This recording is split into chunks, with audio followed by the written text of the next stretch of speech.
You're listening to the Camkam Books Podcast with your hosts, Cameron and Trisha McManus. Welcome back to Camkam Books. This is Season 3, Canto 22 of Dante's Divine Comedy. We are very excited to be starting our new season. It has been an exciting journey so far. Yes, indeed. For those of you joining us for the first time, my name is Trisha McManus. I'm Cam McManus. And together we are Camkam Books. We have Saints books available on Amazon. Cam is the writer, I'm the illustrator, and we have our family journal, and we have this podcast where we cover classical books and talking about marriage and family. Yeah, and the first of these books is Dante's Divine Comedy. So we'll be with it for a while. There's 100 cantos altogether in this text, and then after that, if you're still with us, we'll be moving on to another bit of classic Catholic literature. And like today's podcast, we'll be connecting it to daily life. So in our current podcast, we call it the Dante Daily. It's the bit of daily spiritual wisdom that is in each of these cantos of Dante's Inferno and the Purgatorio and Paradiso. If you like what you hear, please like and subscribe, and please share us. We are on Instagram, YouTube, Spotify, Amazon Music, and Apple Podcast. So because we're starting a new season, I'll just recap where we are plot-wise in the story. So we're still in the 8th circle of hell. That's a circle of fraud. But we'll recall that this circle is divided up into numerous sub-circles. We are spending some time in the circle of the Barrators. These are corrupt politicians. And where we last left our heroes, they were getting led by a troop of demons down towards the next Bolgia. And one of the demons announced their departure by making a trumpet of his rump. And the Dante Daily today is, appropriately, Demons Are Ridiculous. Canto 22. I have erewhile seen horsemen moving camp, begin the storming and their muster make, and sometimes starting off for their escape. Vaunt couriers have I seen upon your land, O Artines, and foragers go forth, torments stricken, and the joustings run, sometimes with trumpets and sometimes with bells, with kettle drums and signals of the castles, and with our own and with outlandish things, but never yet with bagpipe so uncouth did I see the horsemen move, nor infantry, nor ships by any sign of land or star. What Dante is referring to here is the fact that one of the demons in the last canto used his rump, as he put it, as a trumpet to sort of herald their march. And what Dante's remarking on, he's thinking of all the different times he's seen people marching, he's seen bagpipes, he's seen people clattering pots and pans, using noise to announce a parade or a procession. Yeah, there's lots of ways we do it. We certainly do it in lots of unusual ways, but this tops them all, the bum trumpet. We went upon our way with 10 demons, savage company, but in the church with saints and in the tavern with the gluttons. Ever upon the pitch was my intent, to see the whole condition of that Bolgia, and of the people who therein were burned. Even as the dolphins, when they make a sign to mariners by arching of the back, that they should counsel take the save of their vessel. Thus sometimes, to alleviate his pain, one of the sinners would display his back, and in less time conceal it than it lightens. As on the brink of the water in a ditch, the frogs stand only with their muzzles out, so that they hide their feet and other bulk. So upon every side of the sinners stood, but ever as Barbaricia near them came, thus underneath the boiling they withdrew. What Dante's describing here in plain terms is simply the Barrators trying to air their backsides out of this suffocating pitch whenever they can, but very cautiously, because if one of the demons sees something exposed, he's going to grab it, he's going to tear them to shreds, and so forth. Linking back to our last talk, again, symbolically, what he's getting at here is that it's spiritually painful to be exposed to the truth when you hate it, but it's also spiritually suffocating to hide from it. So these sinners are never really at rest. They never can quite find the proper sort of comfort because of their disordered wills. It's telling that Dante likens them both to frogs and to dolphins. Frogs, of course, are amphibians, so they don't quite belong on the water. They don't quite belong on land. And dolphins, of course, although they can go underwater, have to continually come up for air. So they live in the water, but they're not quite at home in it. It's an interesting choice of metaphor. I saw, and still my heart doth shudder at it. One waiting thus, even as it comes to pass, one frog remains, and down another dives. And Graphiakin, who most confronted him, grappled him by his tresses smeared with pitch, and drew him up, so that he seemed an otter. I knew before the names of all of them, so I had noted them when they were chosen, and when they called each other, listened how. O Rubicante, see that thou do lay thy claws upon him, so that they mayest flay him, cried all together the accursed ones. And I, my master, see to it, if thou canst, that thou mayest know who is the luckless wit, thus come into his adversary's hands. So one of the Barrators has been caught, one of the demons has pulled him out now, and they're starting to tear him to shreds with their hooks and their claws and so forth. And Dante and Virgil are now going to start a conversation with him to have them sort of delay this torture so they can hear a little bit about who the guy is. On the scholar side, we're actually not sure who this person is. The information given here doesn't help us nail him down, so it won't be of concern to us. But what you'll want to watch is how the Barrator, as this conversation goes on, tries to exploit it to sort of save himself for a moment from the torture of the demons. Near to the side of him my leader drew, asked him whence he was, and he replied, I in the kingdom of Navarre was born. My mother placed me servant to a lord, for she had borne me a ribald knave, destroyer of himself and of his things. Then I domestic was of good King Tybalt. I set me there to practice barratry, for which I pay the reckoning in this heat.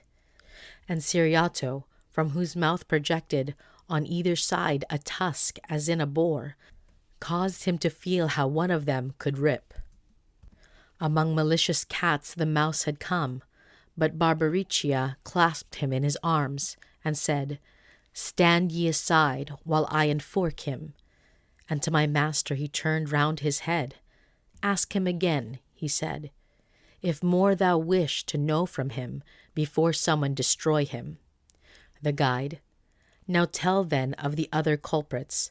Knowest thou anyone who is Latian, under the pitch? And he, I separated lately from one who was a neighbor to it. Would that I still were covered up with him, for I should fear not either claw nor hook. And Libicoccio, we have borne too much, and with his grapnel seized him by the arm, so that, by rending, he tore off a tendon. Ec Dragunazzo wished to pounce upon him down at the legs, whence their decurion turned round and round about with evil look. So what's happening here is the chief demon is kind of holding this guy in front of Dante and Virgil so they can talk to him. His buddies behind him, they're in utter agony at this. They cannot possibly stand not nailing this guy constantly. So they're either trying to sneak in behind him, or they're saying, we've borne too much. Like, come on, this is unbearable. Have him shut up already so we can get him again. It's a comic scene, but also shows us that the demons are miserable here too. When they again somewhat were pacified of him, who still was looking at his wound, demanded my conductor without saying, Who was that one from whom a luckless parting thou sayest thou hast made to come ashore? And he replied, It was the friar Gomita, he of Galura, vessel of all fraud, who had the enemies of his lord in hand, and dealt so with them, each exults thereat. Money he took, and let them smoothly off, as he says, and in other offices, a berater was he, not mean but sovereign. Foregathers with him one Don Michael Zanchi, of Logodoro, and of Sardinia, To gossip never do their tongues feel tired. O me, see that one, how he grinds his teeth. Still farther would I speak, but am afraid lest he to scratch my itch be making ready. So this guy is describing now what we might call his pitchmates. These are other souls that are next to him in his normal spot in this sea of pitch. Among them is a friar who took bribes so as to let the enemies of the church off. We need not concern ourselves with what this means exactly. Now, at this point, he says, now, I'd very happily tell you more, but, I'm so afraid of the Malebranche, so maybe you could let them back off a little bit. And we're going to begin to see now this scheming politician. He's got a little scheme going on in hell here, too, a little way to avoid some of the punishments. And the grand provost turned to Farfellow, who rolled his eyes about as if to strike, said, Stand aside there, thou malicious bird.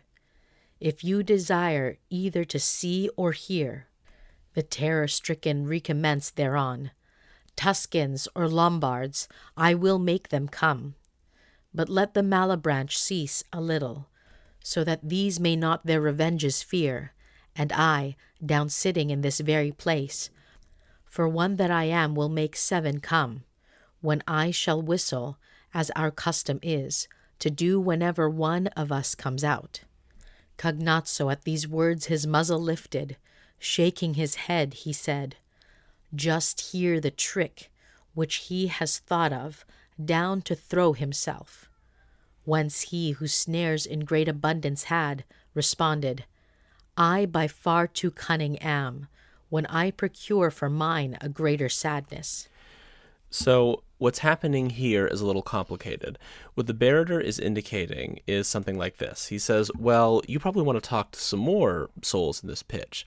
So we've got a little system where if one of us gets out safely and there aren't any demons around, then, I whistle, and then 7 other guys will come out and take a little breather.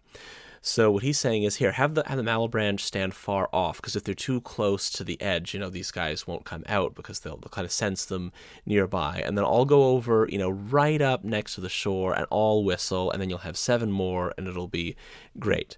Now, of course, one of the demons, when he hears this, says, okay, come on, this is obviously a trick, don't fall for it. But then a little internal demonic conflict starts, because the other guy says, let him try it, I'm so fast with the hooks that I'm going to catch them all anyway, so who cares? Alekin held not in, but running counter unto the rest, said to him, If thou dive, I will not follow thee upon the gallop, but I will beat my wings above the pitch. The height be left, and be the bank a shield, to see if thou alone dost countervail us.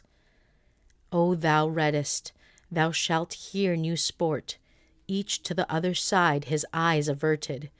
He first, who most reluctant was to do it. So what happens here is this. The Berator and the demons, they kind of eye each other. One of the demons says, hey, listen, if you try it, I'll fly and I'll just, beat my wings just above the pitch and kind of catch you even before you hit the tar. And there's a bit of Dante says, okay, get ready, because, there's a little sport going on, a little fun. They kind of eye each other warily. And as we'll see, pretty much the entire rest of this canto is hilarious slapstick comedy. So let's buckle up. The Navarrese selected well his time, planted his feet on land, and in a moment leaped, and released himself from their design. Whereat each one was suddenly stung with shame. But he most who was the cause of the defeat, therefore he moved, and cried, Thou art o'ertaken. But little it availed, for wings could not outstrip the fear. The other one went under, and flying upward he his breast directed. Not otherwise the duck upon a sudden dives under, when the falcon is approaching, and upward he returneth cross and weary. Infuriate at the mockery, Calcabrina, flying behind him, followed close, desirous the other should escape to have a quarrel. And when the Berator had disappeared, he turned his talons upon his companion, and grappled with him right above the moat. But sooth the other was a doughty sparhawk, to clapper claw him well, and both of them fell in the middle of the boiling pond. A sudden intercessor was the heat, but ne'er the less of rising there was not, to such degree they had their wings belimed. Lamenting with the others, Barbaricia made 4 of them fly to the other side, with all their gaffs, and very speedily. This side and that they their posts descended. They stretched their hooks towards the pitch ensnared, who were already baked within the crust, and in this manner busied did we leave them. Okay, so if some of those lines were obscure, what exactly happened? Well, the Barator, he went over to the edge, kind of eyed the other demon. He jumped in, and the demon who was boasting about how he was so fast and couldn't possibly be outwitted, well, the Barator got in there first, and he just then flies upward, sort of annoyed. At this point, the other demon, the one who was like, this was so obviously a trick, we shouldn't possibly go for it at all, he flies over the pitch after his buddy to have an argument with him. This argument quickly becomes a slap fest, and the 2 of them, obviously, fall into the pitch and they get all stuck. He notes that a sudden intercessor was the heat, so because they're fighting so much, the pitch gets very hot, which seems like they might have a chance of getting out, but their wings are so covered with all the sticky stuff that they really can't get out. They're just getting stuck more in there. So then the chief demon needs to send 4 of the guys off to the side to kind of like reach their grapples over to sort of pull them in. Perhaps they're making a little chain of demons to pull them in from how far they've gone. And at that point, Dante and Virgil just kind of walk away without really saying any goodbyes.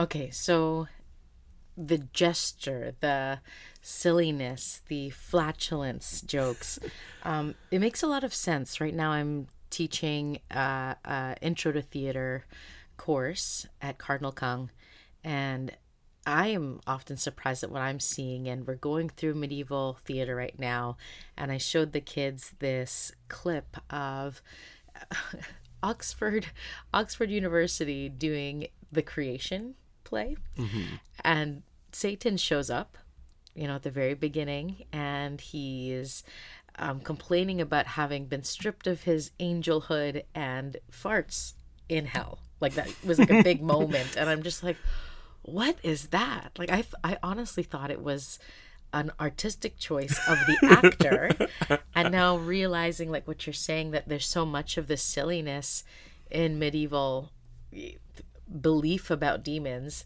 it makes sense. But help me understand, like, why and how did we move from having them be so ridiculous and silly to being so scary? Like, where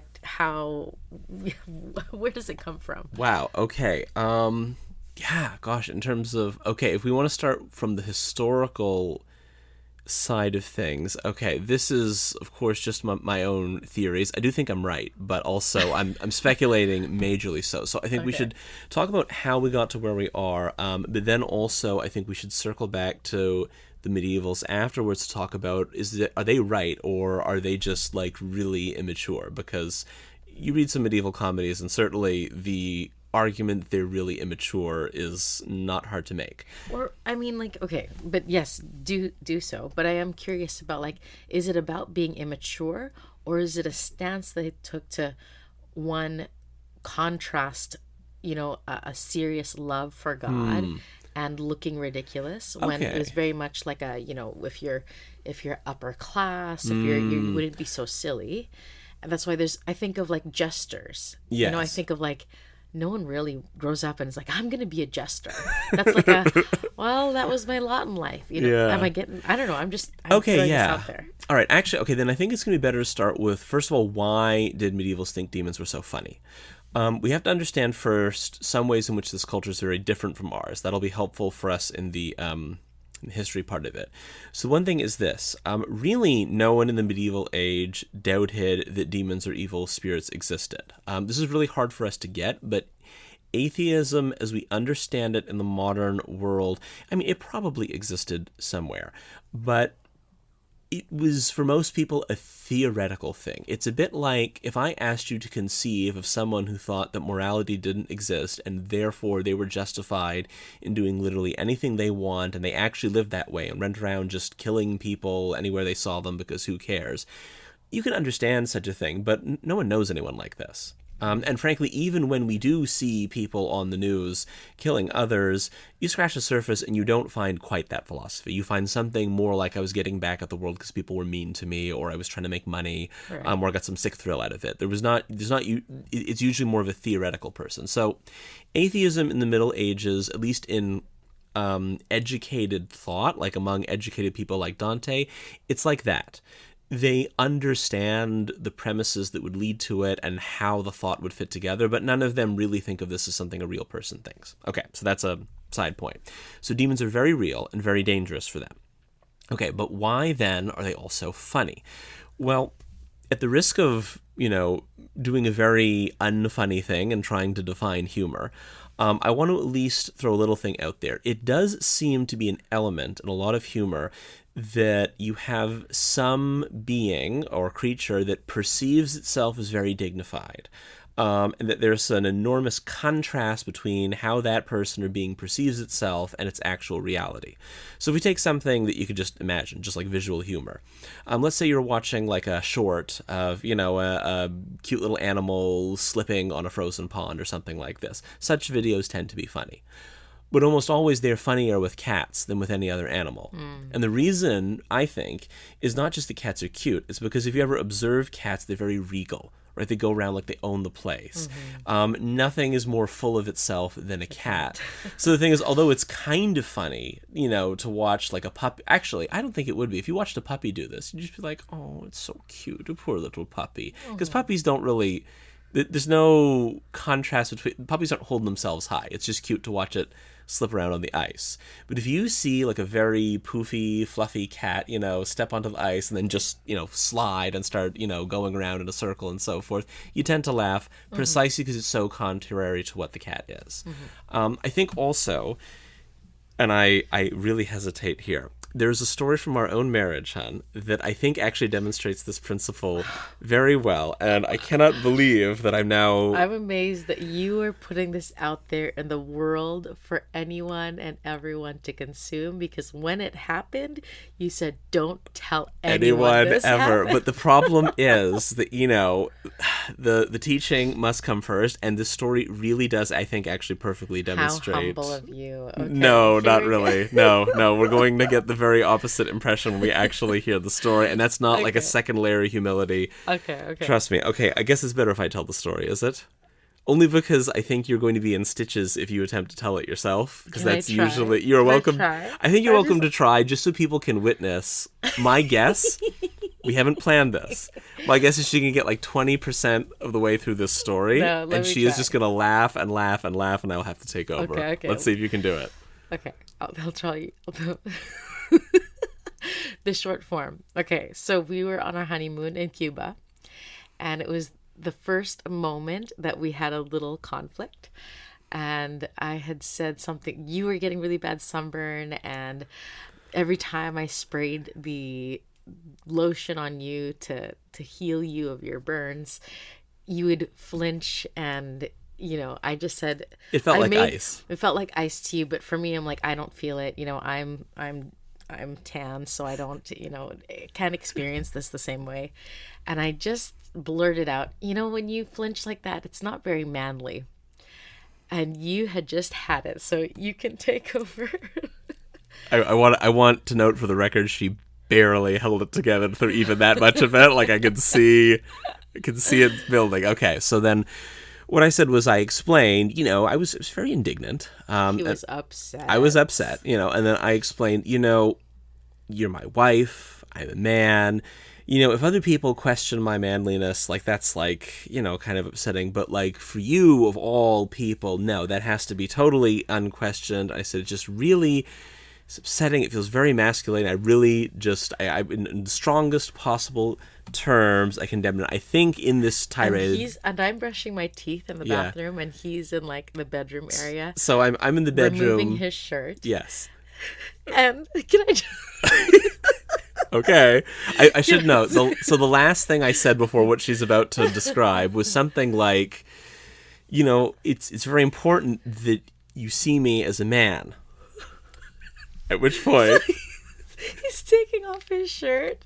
And he takes his shirt off, and underneath is my blouse. Completely floral. It's a short sleeve, flowy blouse. And I'm just looking at him like, what? Manhood? And you're wearing... I said, what are you wearing? What are you wearing? And he goes, what? How did this get here?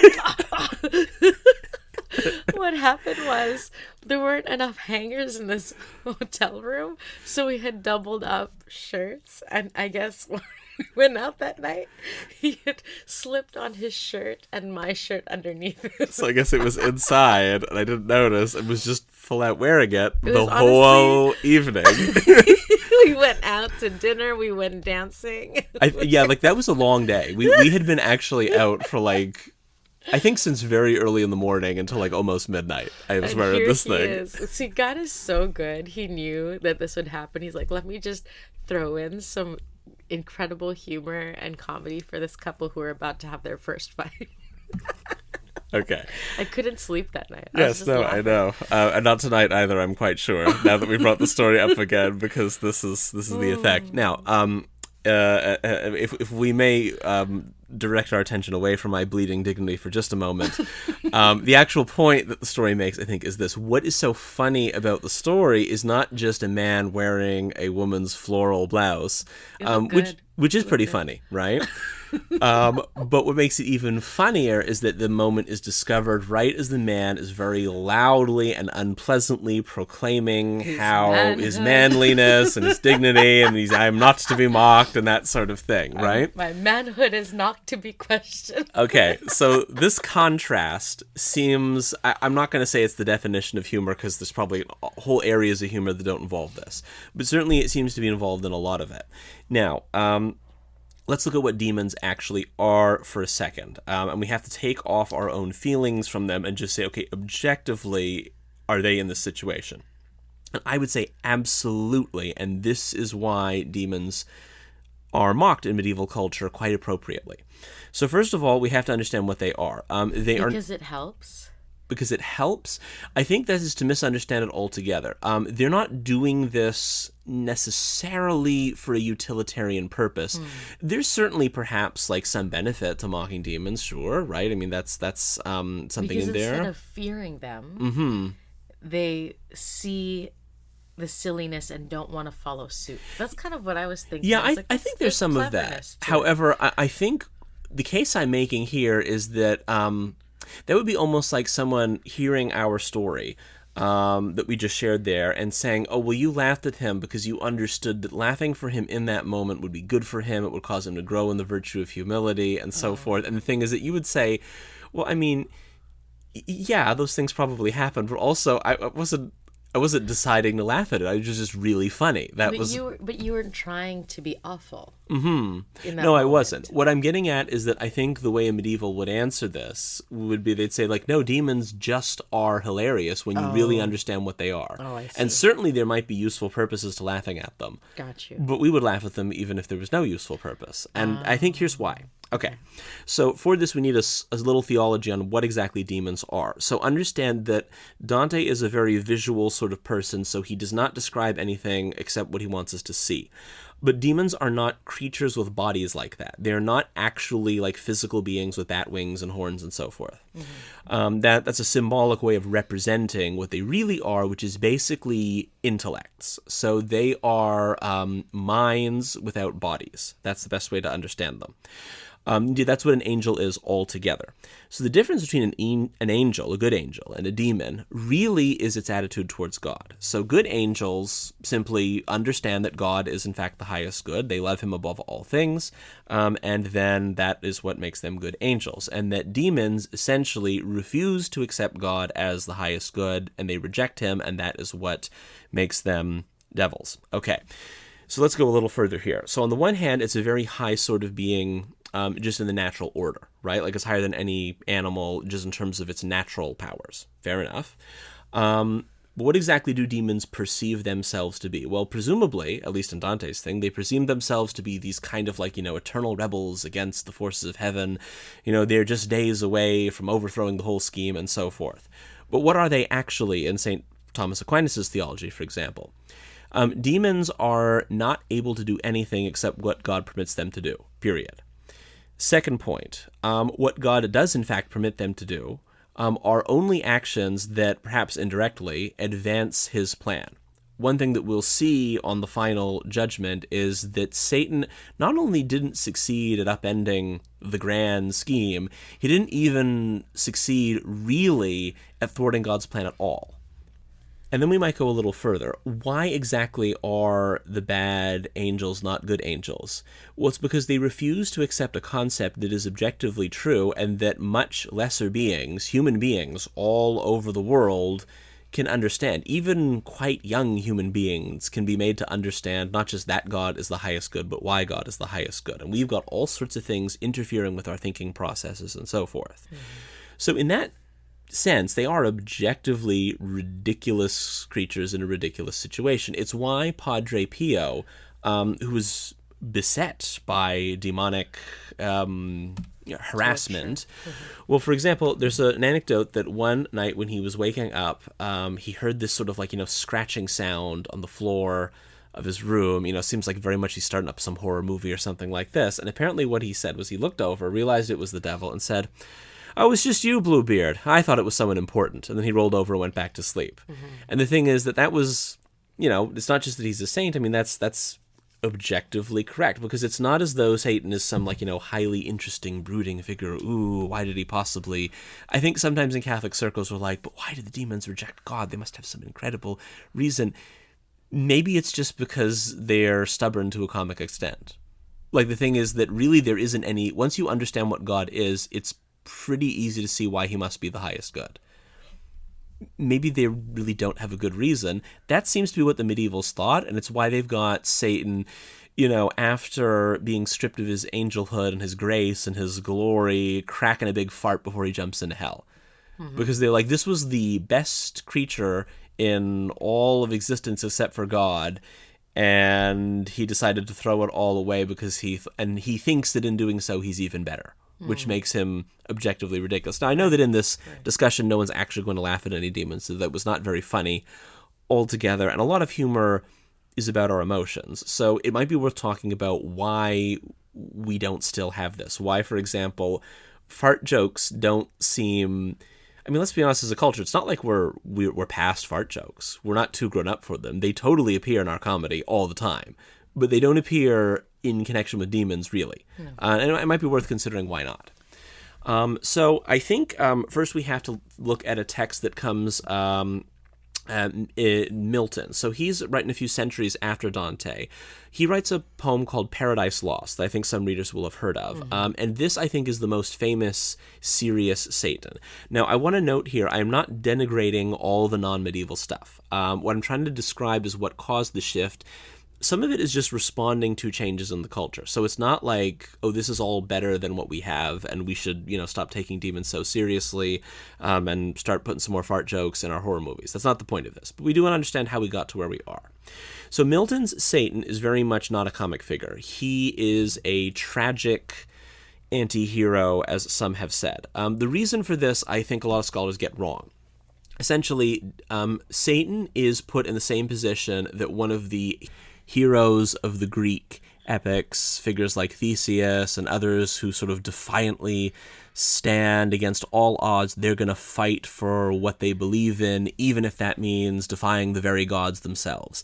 That's very much what Satan is, except in a Christian sense, in Paradise Lost. And it's why when people read this book, they sometimes find him admirable. And some even say, so was Milton secretly pro-Satan? I don't think so. I think Milton wrote this precisely to show his readers how pro-Satan they were without realizing it.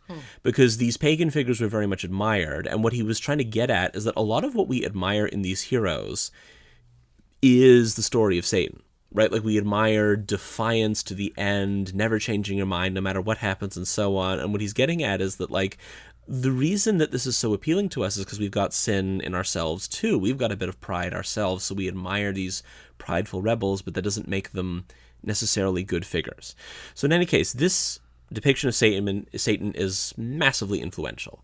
Even people who've not read it have been influenced by it, and I think it's where a lot of the serious, bad boy, cool, moody Satan comes from.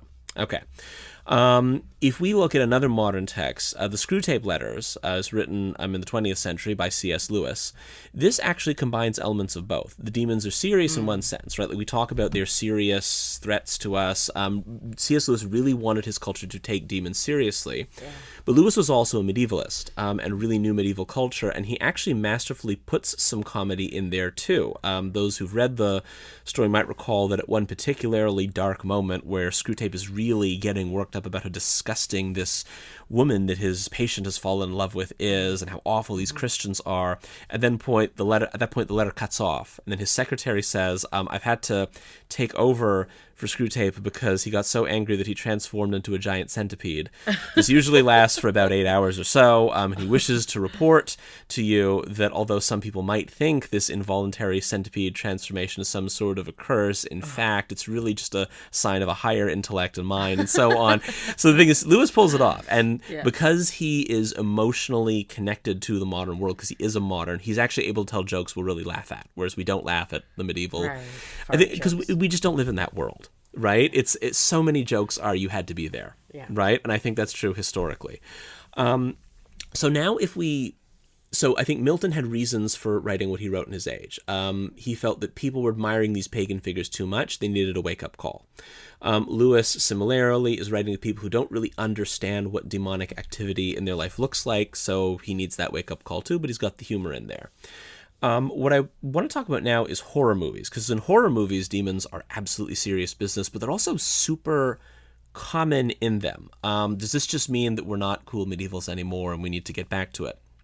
I'm borrowing very much from a piece that I read by Mark Bauerlein, I'm probably mispronouncing his name, back in 2015 on the Blair Witch Project. And we'll share this on Instagram. You can read it for yourself. It's really worth reading. It's not just about the Blair Witch Project. It has larger implications.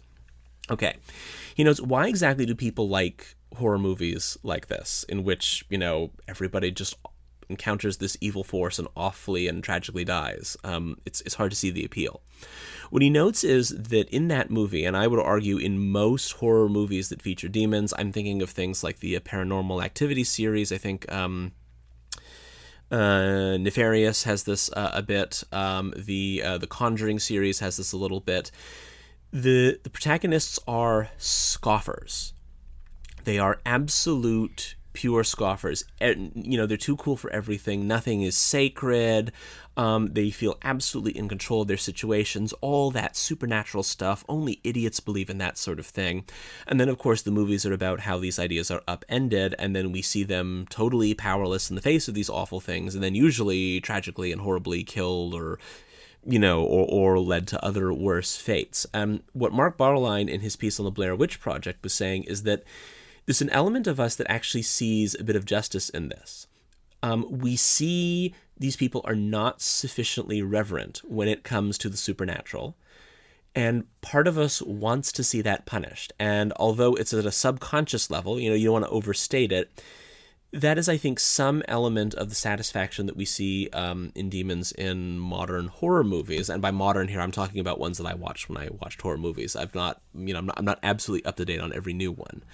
So I think that it serves a purpose in our culture in this way. Quite a lot of people really don't take supernatural things seriously, and that makes a film about someone like that encountering an evil spiritual force that he can't deal with precisely because he scoffs at morality. We note that often the Catholic Church is present in these films and doesn't help because the person isn't in any particular union with the church and can't do much about it and so on. That I know in the Paranormal Activity movies was a very common plot point. Well, that's terrifying to us precisely because it really, it cuts close to home. We're just like that, and yet we sense that there's something unreal about our attitude towards the world where we're the masters of it and we're so much superior to those superstitious medievals who believed in these things. So that's why I think we don't see too much joking about demons in our culture. Perhaps it's quite appropriate, because maybe what our culture needs is to be reminded that they're real and dangerous. But what we want to see in this Canto of Dante's is that in a culture that doesn't need to be reminded that demons are real and dangerous, they can also be at the same time viewed as hilarious. Because the hilarity does not make them harmless. It does not mean, oh, therefore you would be fine to listen to all their temptations and so forth, but it allows them to actually really live as though their theology is true. And if you really live as though your theology is true, demons are utterly undignified, but think of themselves as supremely dignified, and that is funny. So, on a day-to-day thing, we should be more like Padre Pio. I think so. I think I would say that the following stages are here, and I don't know where all my listeners are with this. If you don't believe that demons exist at all, I would take them more seriously. That is, take their existence more seriously. Secondly, if you think that demons only influence people like those in those horror movies, and that otherwise they have no place in your life, I would strongly recommend reading the Screwtape Letters.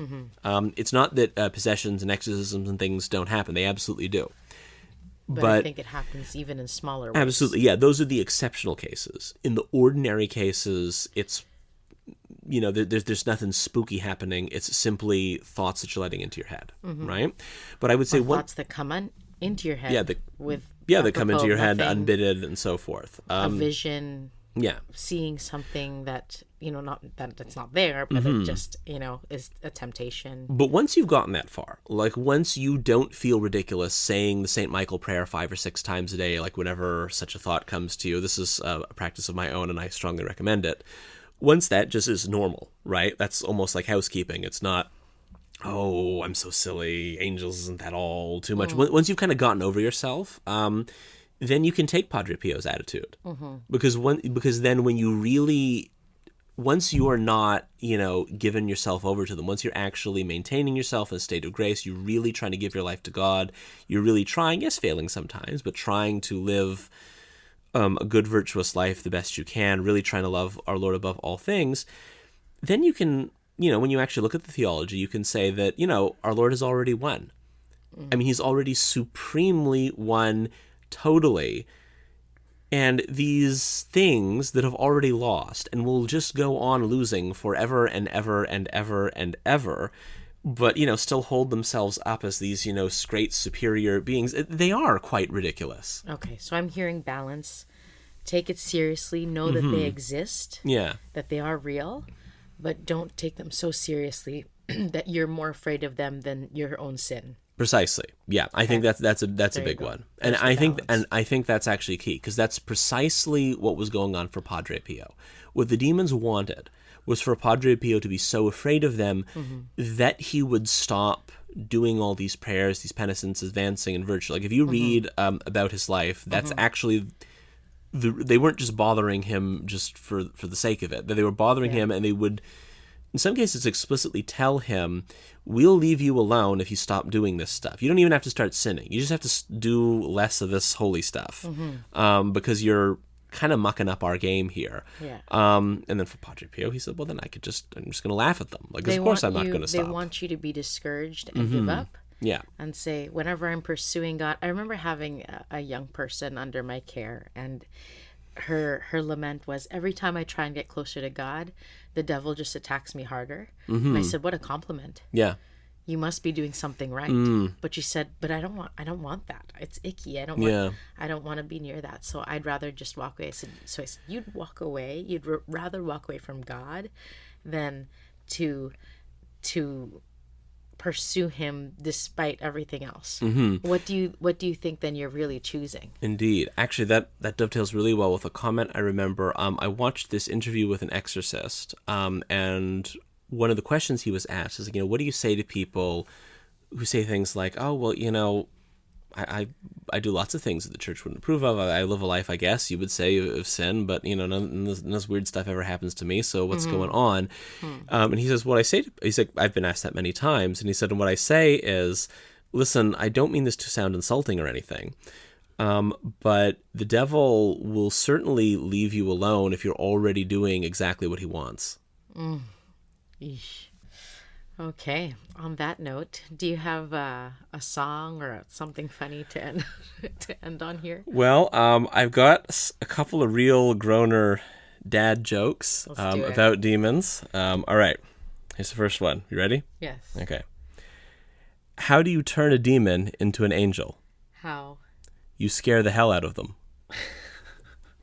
Terrible. Okay, one more. Okay. This, if you thought that was terrible, this really takes cake. Wonderful.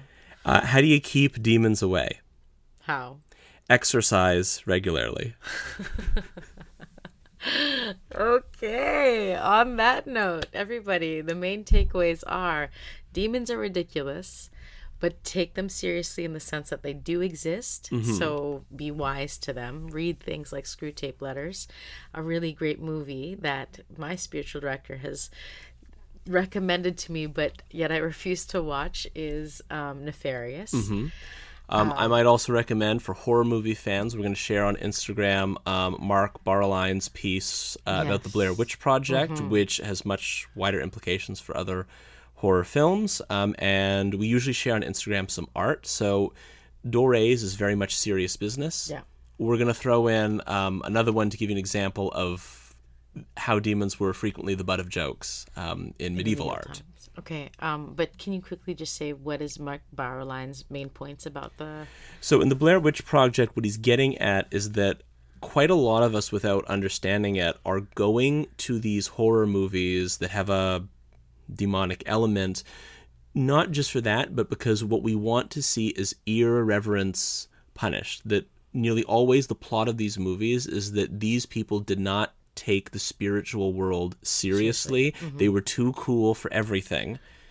And that actually is why the tortures they're put to later are not just repulsive to us. There is a certain justice in a scoffer being confronted with reality. Very interesting. Okay. Well, God bless you, everyone. Yes. God bless you all. Shall we end with the St. Michael prayer? Let's end with the St. Michael prayer. As a medieval point, we mock them, but we mock them precisely because St. Michael can kick all their keisters. In the name of the Father, and of the Son, and of the Holy Spirit. Amen. St. Michael the Archangel, defend us in battle. Be our defense against the wickedness and snares of the devil. May God rebuke him, we humbly pray. And do thou, O Prince of the heavenly hosts, by the power of God, cast into hell Satan and all the evil spirits who prowl about the world, seeking the ruin of souls. Amen. In the name of the Father, and of the Son, and of the Holy Spirit. Amen. Thanks for listening to the Camkam Books Podcast. Follow us on Instagram at Camkam Books.